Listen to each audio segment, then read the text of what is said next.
to our channel. Today Bible verse in Tamil.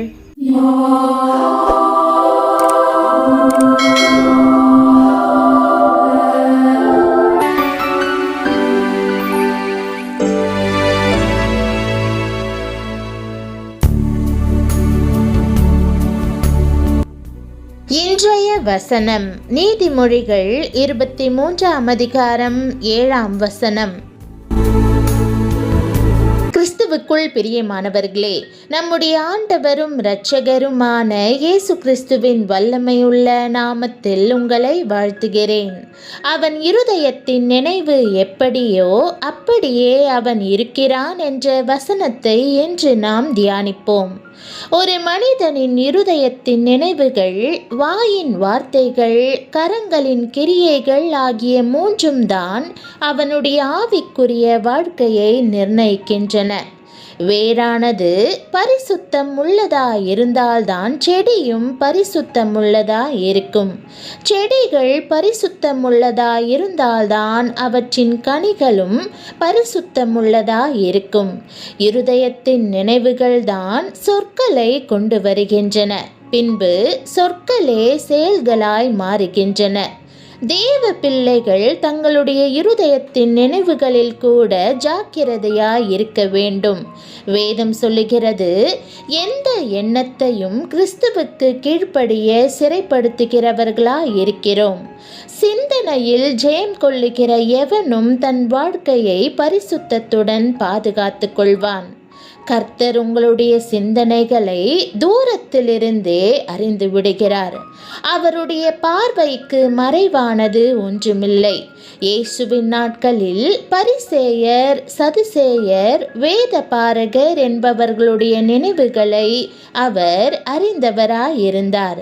நீங்கள் உங்கள் இருதயங்களில் பொல்லாதவைகளை சிந்திக்கிறதென்ன என்று கேட்டார்.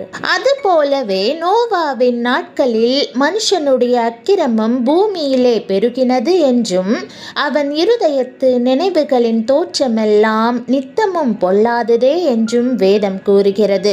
ஆகவே உங்கள் எண்ணங்களை குறித்து அதிக ஜாக்கிரதையாய் இருங்கள். எனக்கு தெரிந்த ஒரு சகோதரியின் எண்ணங்களில் சாத்தான் ஊடுருவினான். நீ தற்கொலை செய்துதான் மரிப்பாய் என்று திரும்ப திரும்ப சொல்லிக் கொண்டிருந்தான். அவள் அந்த எண்ணத்தை கொண்டு வந்த சத்துருவை கடிந்து கொள்ளவில்லை. இயேசுவின் இரத்த கோட்டைக்குள் தன்னை மறைத்து கொள்ளவில்லை. எனவே அவருக்குள் அந்த தற்கொலை எண்ணம் நாளுக்கு நாள் வலுக்க ஆரம்பித்தது. அவள் தனது கணவரிடமும் நான் தற்கொலை செய்துதான் மரிக்கப் போகிறேன் என்று பேச ஆரம்பித்தாள். அவரும் அந்த வார்த்தைகளுக்காக அவளை கடிந்து கொள்ளவில்லை. அந்தோ பரிதாபம்! ஒரு நாள் அவளுடைய கணவன் வேலைக்கு போயிருந்த போது அந்த சகோதரி தன்மேல் எண்ணெயை ஊற்றி தீ வைத்து கொண்டு மரித்து போனார். இன்றைக்கு அநேகர் சிந்தனையிலே பாவ இன்பங்களை கற்பனை செய்து பார்க்கிறார்கள். திரைப்படங்களை பார்த்துவிட்டு தீய உணர்ச்சிகளுக்கு இடம் கொடுக்கிறார்கள். சந்தர்ப்பம் கிடைக்கும் போது துணிகரமாய் பாவ செயல்களில் விழுகிறார்கள். பிறகு ஐயோ பாவம் செய்து விட்டேனே என்று புலம்பி அழுகிறார்கள். ஒரு மனிதன் ஒரு பாவத்தை செயலில் கொண்டு வருவதற்கு முன்பே அதை தன் இருதயத்தின் சிந்தனையில் செய்து முடித்து விடுகிறான். பின்புதான் அவன் தன் இருதயத்தில் உருவாக்கினதை செயலில் கொண்டு வருகிறான். பிரியமானவர்களே, உங்கள் எண்ணங்களுக்கும் சிந்தனைகளுக்கும் காவல் வையுங்கள். ஒரு மனிதனுடைய வாழ்க்கை அவனுடைய சிந்தனைகளையும் எண்ணங்களையும் நினைவுகளையும் அடிப்படையாகவே கொண்டு அமைகிறது.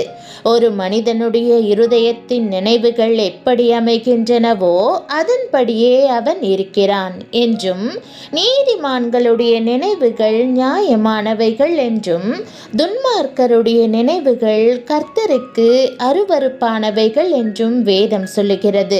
உலகத்தில் கோடிக்கணக்கான மக்கள் இருந்தாலும் அவர்கள் ஒருவருக்கொருவர் வேறுபட்டே இருக்கிறார்கள். ஒரே பெற்றோருக்கு 4 பிள்ளைகள் இருந்தாலும் அவர்கள் 4 பேருமே 4 விதமான நிலைமையில் ஜீவிக்கிறார்கள். இந்த ஏற்றத்தாழ்வுக்கு அவர்களுடைய சிந்தனைகளும் நினைவுகளும் வேறுபட்டு இருப்பதுதான் காரணம். இன்றைக்கு பலர் தங்களுடைய எண்ணங்களை குறித்து அக்கறை கொள்ளாமல் வாழ்கிறார்கள். மனிதன் தன் சிந்தனைகளை கற்பனையிலே சிறகடித்து பறக்க விடுகிறான். மனதிலே பெரிய பெரிய மண்கோட்டைகளை கட்டுகிறான். சில எண்ணங்கள் தவறாய் இருக்கும்போது அதற்கேற்றபடி வாழ்க்கையும் தவறானதாய் அமைந்து விடுகிறது. ஒருவர் தன்னுடைய அலுவலகத்திலே உயர்ந்த பதவியை எப்படியாகிலும் பெற விரும்பினார். ஆனால் அதற்கான தகுதிகள் அவரிடமில்லை. ஆகவே அவர் குறுக்கு வழியை நாட ஆரம்பித்தார். ஒருவேளை நாம் மேலே ஏற முயலும் போது ஒரு சிலரை மிதிக்க வேண்டியது இருக்கலாம். நாம் ஏன் அந்த உயர்ந்த பதவியில் அமரக்கூடாது? வேறு யாரோ ஒருவர் அந்த பதவியில் இருப்பதை விட நானே அந்த இடத்தில் இருப்பது எவ்வளவு நல்லது என்று எண்ணத் துவங்கினார். தன் எண்ணங்களை குறுக்கு வழியில் நிறைவேற்றுவதற்காக பல மந்திரவாதிகளை அணுகினார். உயர் மட்டத்தில் இருக்கிறவர்களை கீழே இறக்கும்படி செய்வினை செய்ய முற்பட்டார். அந்தோ பரிதாபம்! அவர் எடுத்த முயற்சிகள் யாவும் தோல்வியில் முடியவே அதை தாங்கிக் கொள்ள முடியாமல் அவரது மனநிலை சீர்கேடடைந்தது. இதன் காரணமாக இறுதியில் அவருக்கு இருந்த வேலையும் பறிபோயிற்று. வேதம் சொல்லுகிறது, தீமையை யோசிக்கிறவர்கள் தவறுகிறார்கள் அல்லவோ, நன்மையை யோசிக்கிறவர்களுக்கோ கிருபையும் சத்தியமும் உண்டு. ஒரு கிறிஸ்தவனின் உள்ளத்தில் தவறான நோக்கங்களும் தவறான சிந்தனைகளும் தீய நினைவுகளும் கண்டிப்பாக இருக்கவே கூடாது. இந்த தீய காரியங்கள் உங்கள் ஆவிக்குரிய பலத்தை களவாடும்படி முயற்சி செய்து வெற்றியும் பெறுகின்றன. ஆகவே தீய சிந்தனைகள் உங்கள் உள்ளத்தை ஆக்கிரமித்து உங்கள் மேல் ஆளுகை செய்துவிடாதபடி தடுக்க வேண்டியது உங்களுடைய கடமை. உங்களுடைய உள்ளத்தில் தீய எண்ணங்கள் ஏற்படுவதை தடுத்து நல்ல எண்ணங்கள் வருவதற்கு வேத வசனங்களை உள்ளத்தில் விதைத்து வையுங்கள். வாக்குதத்த வசனங்களை தியானியுங்கள். கல்வாரி அன்பை எண்ணி தேவனுக்கு நன்றி செலுத்துங்கள்.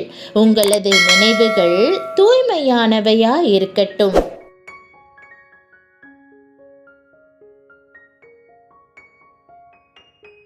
ஜெபம். அன்பின் ஆண்டவரே, என் இருதயத்தின் நினைவுகள் எப்படியோ அப்படியே நான் இருப்பேன் என்ற உம்முடைய வசனத்தை நினைவுபடுத்துகிறேன். என் உள்ளத்தில் தீய எண்ணங்கள் வளராமல் தடுத்து நல்ல சிந்தனைகளால் என்னை நிரப்புமாறு வேண்டிக் கொள்கிறேன். என் மனதை கெட்ட எண்ணங்களின் பிடியிலிருந்து விடுவித்து உம்முடைய பரிசுத்த ஆவியின் நிறைவால் என்னை நிரப்பும். உம்முடைய வார்த்தையை என் இருதயத்தில் ஆழமாக வேரூன்ற செய்யும். உம்முடைய வாக்குதத்த வசனங்களை நான் தொடர்ந்து தியானித்து என் வாழ்க்கை முழுவதும் உம்முடைய சித்தத்திற்கு ஏற்ப வாழ வல்லமையை எனக்கு தாரும். என்னை சுற்றி நடக்கும் எல்லா சூழ்நிலைகளிலும் உம்முடைய சமாதானத்தையும் மகிழ்ச்சியையும் அனுபவிக்க எனக்கு உதவும்.